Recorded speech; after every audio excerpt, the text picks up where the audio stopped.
Praise the Lord. ஆண்டவரும் அருமை இரட்சகருமாகிய இயேசு கிறிஸ்துவின் நாமத்தில் நான் உங்களை வாழ்த்துகிறேன்.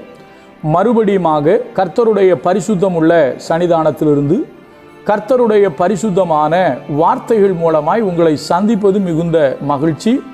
ஆண்டவருடைய பெரிதான கிருபையினால நாம் தொடர்ந்து சத்திய வசனங்களை ஆராய்ந்து அறிந்து கொள்ளும்படி தேவன் நமக்கு கிருபை பாராட்டி வருகிறார். ஆண்டவருடைய கிருபையினால இந்த வாரம் நாம் தியானிக்க ஆரம்பித்திருக்கிற ஒரு காரியம், அதாவது மக்கள் இல்லைன்னா மனிதர்கள் இல்லைன்னா நீங்கள் விரும்புகிற ஒரு வாழ்க்கை. பொதுவாகவே மனிதன் விரும்புகிற வாழ்க்கை என்ன? ஒரு மரணம் இல்லாத வாழ்க்கை. யாராவது நம்முடைய சொந்த பந்தங்கள் மரிக்கும்போது மன வலி ஏற்படுகிறது. அப்பொழுது ஏன் தான் இந்த மரணம் இருக்கிறதோ, இல்லை என்றால் இந்த மரணம் என்கிற ஒரு பிரமாணத்தை ஏன் தான் ஆண்டவர் வைத்தாரோ என்று சொல்லி மனதில் ஒரு வலி ஏற்படும். அதை நம்ம நேற்று பார்த்தோம். மரணம் இல்லாத வாழ்க்கை எப்படி இருக்கும்? ஆதி மனிதனாகிய ஆதாமும் ஏவாளும் மரணம் இல்லாத வாழ்வில் இருந்தார்கள். ஆனால் அவர்களோ கர்த்தருடைய வார்த்தையை மீறி கர்த்தருக்கு கீழ்ப்படியாமல் பாவம் செய்தார்கள். அதை நம்ம நேற்று பார்த்தோம். அதோடு சேர்த்து சொன்னேன், இப்போ நாம் வாழ்கிற காலத்தில் மரணம் என்கிற பிரமாணம் இருக்கிறது. ஆனாலும் அந்த மரணம் என்னை தேவனுடைய ராஜ்யத்தில் கொண்டு போய் சேர்க்கிறது. ஏன்னா மரணத்திற்கு பின்புதான் நான் தேவ ராஜ்யத்தில் பிரவேசிக்க முடியும் என்பதை நம்ம நேற்று பார்த்தோம். இன்றைக்கு நான் சொன்னது போல நோய் நொடி இல்லாத வாழ்க்கை. ஏன்னா இந்த வாழ்க்கையையும் மனிதர்கள் விரும்புகிறார்கள். பொதுவாகவே நம்ம ஊரில் ஒரு பழக்கம் உண்டு. என்ன சொல்லுவோம்? யாராவது பெரியவங்க கிட்ட போய் காலில் விழுந்து நீங்கள் ஆசீர்வாதம் வாங்கினா என்ன தெரியுமா சொல்லுவாங்க? நோய் நொடி இல்லாமல் 100 வருஷத்துக்கு நீ நல்லா இருக்கணும் ஐயா அப்படிம்பாங்க. எப்படி?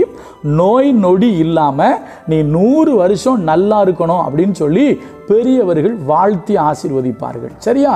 இப்போ நான் பைபிள்ல இருந்து சொல்ல போகிறேன். இப்போ பாருங்களாம், நோவாவின் நாட்களுக்கு முன்பு, அதாவது ஜல பிரளயத்திற்கு முன்பு, ஜல பிரளயத்திற்கு முன்பு வரைக்கும் நீங்கள் பார்த்தீங்கன்னா மனுஷனுடைய ஆயுசு நாட்கள் எவ்வளவு? இப்போ நம்ம ஊரில் சொல்கிறோம், நீ 100 வருஷம் வாழணையா, மகராசனா இருக்கணையா, அதுவும் எப்படி நோய் நொடி இல்லாமல் இருக்கணையா. எல்லாருக்கும் அதான விருப்பம். நல்லா கவனிக்கணும். முதலாவது தேவன் மனிதனுக்கு மரணம் இல்லாத வாழ்வை கொடுத்தார். மனிதனோ தவறிழைத்து மரணத்தை வருவித்து கொண்டான். அதே போல ஜலப்பிரளயம் வருவதற்கு முன்பு வர ஆயுசு நாட்கள் எவ்வளவு? 969, 950, 930, எல்லாம் 900, 800 அப்படி தான் ஆயுசு நாட்கள் இருந்திருக்கு. எல்லாவற்றையும் படிக்கணும்னா நேரம் எங்கேயோ போயிடும். இப்போ நான் உங்களுக்கு உதாரணமாக சொல்கிறேனே, ஆதாமுடைய நாட்கள் எவ்வளவு? வாசிக்கிறேன். ஆதியாகமத்தின் புஸ்தகம் 5வது அதிகாரத்தில் வேதம் சொல்லுகிறது. ஆதியாகமம் 5:5, ஆதாம் உயிரோடு இருந்த நாளெல்லாம் 930 வருஷம் அவன் மரித்தான். அப்போ கர்த்தர் உண்டாக்கின ஆதாமுடைய நாட்கள் 930 வருஷம். அப்படியே கொஞ்சம் கீழே வந்தீங்கன்னா சேத்து, சரியா? சேத்து பிறக்கிறாரு. சேத்துடைய நாளெல்லாம் 912 வருஷம். சரியா? அப்புறம் ஏனோசு பற்றி போட்டிருக்கு. பைபிள் சொல்லுது ஏனோசுடைய நாளெல்லாம் 905 வருஷம். சொல்லிக்கிட்டே போனோம் அப்படின்னா யாரேதுடைய நாள் 962. அப்படி கொஞ்சம் கீழே வந்தீங்கன்னா மெத்துசெலவுடைய நாளெல்லாம் 969 வருஷம். மெத்துசாலா எவ்வளோ நாள் இருக்காரு? 969 வருஷம். சரி, இப்போ ஜல பிரளயத்துக்கு பின்பு நோவாவுடைய நாட்கள் எவ்வளவு பார்க்கலாமா? வேதம் சொல்லுது ஆதியாகமம் 9:29, நோவாவின் நாட்கள் எல்லாம் 950 வருஷம் அவன் மரித்தான். நம்ம ஊரில் என்ன சொல்கிறோம்? ஐயா நீ நோய் நொடி இல்லாமல் 100 வருஷம் நல்லா இருக்கணும்னு சொல்கிறோம். ஆனால் கர்த்தரோ எவ்வளவு ஆயுசு நாட்களை கொடுத்திருந்தாரு? 969 வருஷம், 950 வருஷம், 930 வருஷம், 912 வருஷம், இப்படி சொல்லிக்கிட்டே போகலாம். அந்த நாட்களில் வாழ்ந்த எல்லா மனிதர்களுக்கும் ஆயுசு நாட்கள் அதிகம். இதில் ஆண்டவரை தேடினவர்களும் உண்டு, ஆண்டவரை தேடாதவர்களும் உண்டு. சரியா? இப்போ என்னன்னு கேட்டிங்கன்னா, ஜல பிரளயத்திற்கு முன்பு வர, அதாவது மழை பெய்யாததுனால, கிளைமேட் சேஞ்ச் ஆகாதனால இப்போ இருக்கிற வியாதிகள் எதுவும் அன்னைக்கு இருப்பதற்கு என்ன இல்லைன்னா வாய்ப்பு இல்லை. ஏன்னா கிளைமேட் மாறும்போது நம்ம உடல் சூழ்நிலை மாறும். அப்போ நமக்கு கண்டிப்பாக சளி காய்ச்சலாவது வரும். வருமா வராதா? கண்டிப்பாக வரும். ஏன்னா பொதுவாக சொல்கிறேன், பெரிய பெரிய வியாதி கூட நீங்கள் போக வேண்டாம். கிளைமேட் சேஞ்ச் ஆகும்போது என்னாகும், மழை காலம் வரும்போது கண்டிப்பாக சளி பிடிக்கும், இல்லைன்னா குளிர்காலம் வரும்போது கண்டிப்பாக சளி பிடிக்கும். இன்னும் சொல்லப்போனால் சில பேருக்கு வீசிங்லாம் வரும். அப்போ கிளைமேட்டு சேஞ்ச் ஆகிறதுனால தான் வியாதி வருது, பல பிரச்சனை வருது. இப்போ சொல்கிறாங்கள சுற்றுச்சூழ்நிலையில் மாற்றம், பருவநிலையில் மாற்றம், அதனால் மனுஷனுக்குள்ளே நிறைய பிரச்சனை வருது சொல்கிறாங்களா இல்லையா? அப்போ ஒன்று புரிஞ்சுக்கிடுங்க, நோவாவின் நாட்கள் வரைக்கும், அதாவது ஜல பிரளயம் வருகிற வரைக்கும் பருவநிலையில் எந்த மாற்றமும் ஏற்படவில்லை. ஒரே சீதோஷண நிலைமை தான் இருந்துச்சு. அதனால தான் அவங்க ஆயுசு நாட்கள் அதிகமாக இருந்தது. நான் நம்புகிறேன் அவர்களுக்கு இன்னைக்கு இருந்த மாதிரி பெரிய வியாதிகள் எதுவும் அவங்களுக்கு என்ன செஞ்சிருக்காது, இருந்திருக்காது. அப்போ என்ன வாழ்க்கை? நோய் நொடி இல்லாத நீண்ட வாழ்க்கை. இப்போ நம்மளும் அதான் ஆசைப்படுறோம். நீண்ட வாழ்க்கை இருந்தால் நல்லா இருக்காதா? நோய் நொடி இல்லாமல் இருந்தால் நல்லா இருக்காதா? நல்லா தான் இருக்கும். ஆனால் அவங்க என்ன பண்ணாங்க தெரியுமா?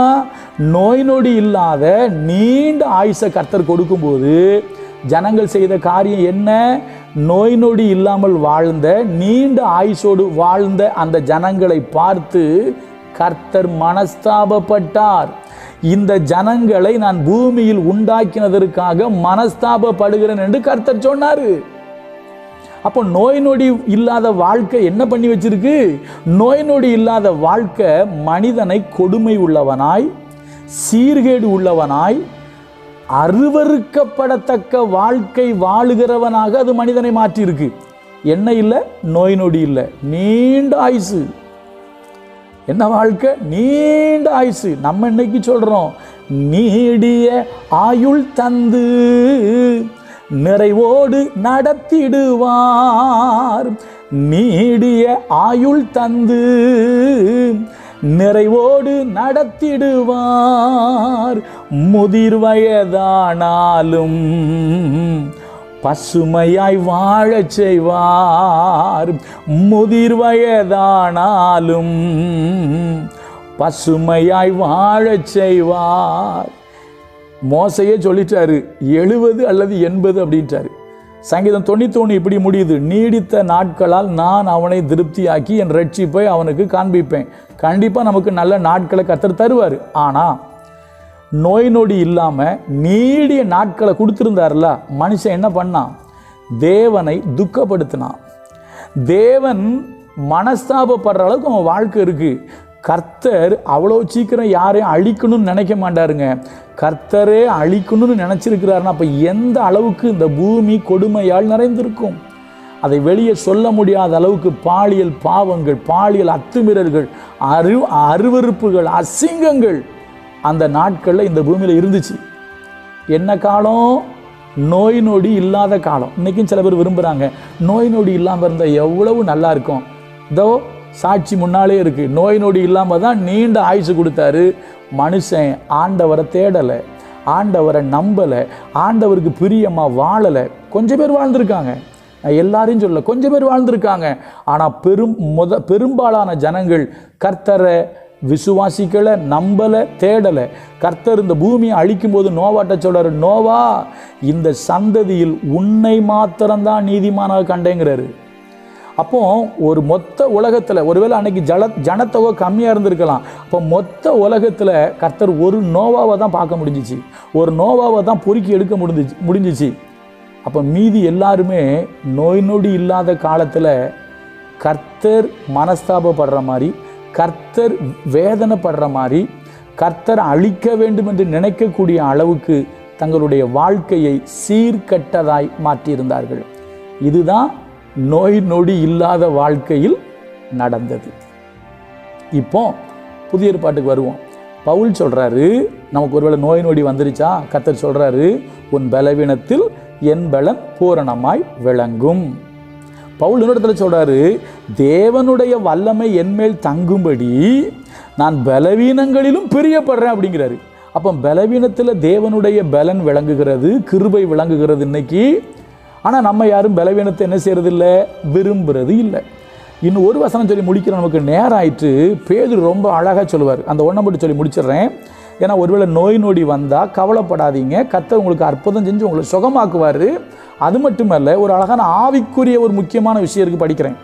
1 பேதுரு 4:2. ஏனென்றால் மாம்சத்தில் பாடுபடுகிறவன் இனி மாம்சத்தில் இருக்கும் காலம் வரைக்கும் மனுஷருடைய இச்சைகளின்படி பிழைக்காமல் தேவனுடைய சித்தத்தின்படியே பிழைக்கத்தக்கதாக பாவங்களை விட்டு ஓய்ந்திருப்பான். அப்போ எந்த மனுஷன் ஒருவேளை மாம்சத்தில் வியாதினால் ஏதாவது நோயினால் கஷ்டப்படுறானோ அவன் என்ன தெரியுமா செய்வானா? பாவத்தை விட்டு ஓய்ந்து மாம்சத்தின்படி பிழைக்காமல் தேவனுடைய சித்தத்தின்படி பிழைப்பான் அப்படிங்கிறாரு. அப்போ நம்ம விரும்புகிற வாழ்க்கை தேவனை துக்கப்படுத்த வைக்குது. நம்ம விரும்பாத நோய் நொடியோடு வாழ்கிற வாழ்க்கை தேவனுடைய சித்தத்தின்படி நம்மளை வாழ வைக்குது. சரியா? இப்போ யோசிங்க, அந்த காலம் வேணுமா, இந்த காலம் ஓகேயா?